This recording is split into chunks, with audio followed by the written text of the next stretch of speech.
বিশ্বনবী ফাতেমারে বললেন, ফাতেমা, আলী কোথায়? ফাতেমা বলল, আপনার জামাই আলী আমার সাথে ঝগড়া করে বাইরে গেছে। বিশ্বনবীর চেহারাটা আগুনের গোলার মতো লাল হয়ে গেল। বিশ্বনবী ডেকে বললেন, ফাতেমা, তুমি বিশ্বনবীর মেয়ে হতে পারো, কিন্তু আলী তোমার স্বামী। আলী যদি তোমার উপর নাখোশ থাকে, জান্নাতের দরজা তোমার জন্য খুলবে না। কোথায় গেছে আলী, কোথায়? বললেন যে মসজিদে নববীতে গেছে। বিশ্বনবী যে দেখলেন বালির উপরে আলী শুয়ে আছে। বিশ্বনবী মজা করে ডাক দিলেন, ইয়া আবা তোরাব, মানে হে বালির বাবা আলী, ওঠো। এখন আলী ওঠে না, রাগ করে আসছে।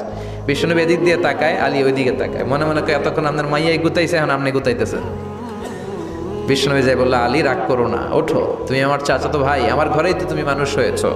ঘাপটি মেরে হাতটা ধরে টান দিলেন। সাইয়েদনা আলী উঠতে বাধ্য হলেন, ঘরে নিয়ে আসলেন। নিয়ে এসে বিশ্বনবী খাটের মাঝখানে শুইলেন। ডান দিকে শোয়ালেন আলীকে, বাম দিকে শোয়ালেন ফাতেমাকে। এবার মেয়ের জামাইকে আর মেয়েকে বুঝাতে লাগলেন।